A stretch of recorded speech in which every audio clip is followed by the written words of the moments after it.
আসসালামু আলাইকুম। আজকে চিংড়ি মাছের দু পেঁয়াজি করবো। চিংড়ি মাছগুলো অনেক সুন্দর চিংড়ি মাছ, একটু তাজা চিংড়ি মাছ, কালো বেশি চিংড়ি মাছ। এগুলো পেঁয়াজ চিংড়ি মাছের দু পেঁয়াজি করবো, আপনারা দেখতে থাকুন। চিংড়ি মাছের দু পেঁয়াজি করবো এই চিংড়ি মাছ দিয়ে।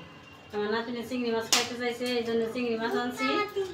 আমার নাতিনি বলছে বড় বড় চিংড়ি মাছ আনলো না, এই জন্য চিংড়ি মাছ আনছি। আমি আজকে চিংড়ি মাছের দু পেঁয়াজি করে দেবো। এখন আমি চিংড়ি মাছগুলো ভালো করে কাটে তারপরে ধুয়ে টুয়ে নিই, তারপরে কীভাবে রান্না করে দেখি। চিংড়ি মাছগুলো কাটে নিই ভালো করে। চিংড়ি মাছের মাথায় একটা আছে, চিংড়ি মাছের আছে, টান দিলে কতটুকু বেড়ে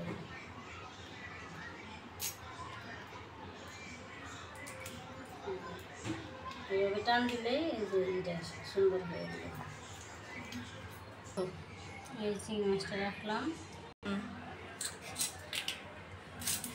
মাথাটা কাইতে এভাবে খোসা ছাড়িয়ে এখানে একটা টান দিলে অনেক বড় একটা মাথার মধ্যে একটা থাকে ময়লা, এই যে ময়লাটা কাটে দেওয়া লাগে। এই ময়লাটা এসে চিংড়ি মাছের আসল দিলে এভাবেই করলে লেজটা এখান থেকে আসতে খালি মাঝখানে চুকে রেখে দিলাম। মাছগুলো কাটা হয়ে গেছে, ধুয়ে নিই এখন সুন্দর করে। মাছগুলো ধুয়ে নিছি, এখন এর মধ্যে যা যা লাগবে সব কিছু আমি এখানে নিয়েছি। এখানে কাঁচামরিচ, এখানে জিরা বাটা আছে, আদা বাটা আছে, রসুন বাটা আছে, আর এখানে হলুদের গুঁড়া, মরিচের গুঁড়া, ধনিয়ার গুঁড়া, আর লবণ, আর এইখানে হচ্ছে পেঁয়াজ।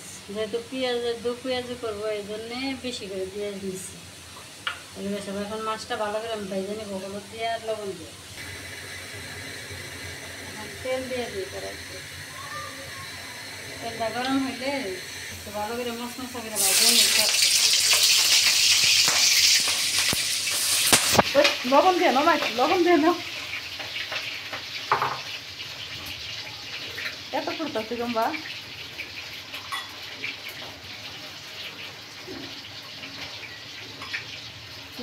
গ্রাম রেডি।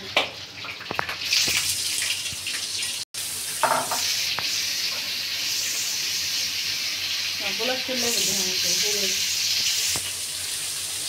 আচ্ছা হ্যাঁ লাগে।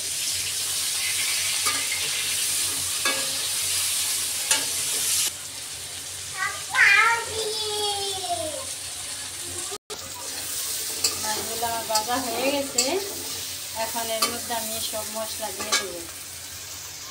আদা বাটা দিলাম, রসুন বাটা দিলাম, জিরে বাটা দিলাম, হলুদ, মরিচ, ধনিয়া, লবণ এগুলো রাখছিলাম, এগুলো দিয়ে দিলাম।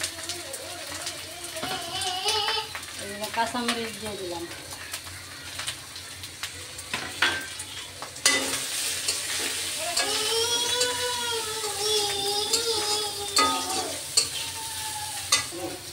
এখন পেঁয়াজ দিয়ে দিলাম।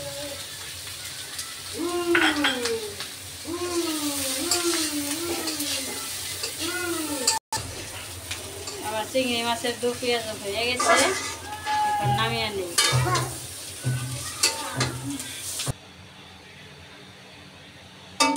এই যে আমার চিংড়ি মাছের দু পেঁয়াজ হয়ে গেছে, এখন আমার নাতিরে খাইতে দেব।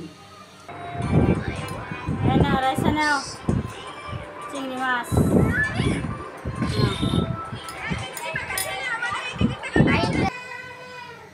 বন্ধুরা, আমার নাতিনের জন্য চিংড়ি মাছ রান্না করছিলাম, আমার নাতিনের দিয়ে আসছি।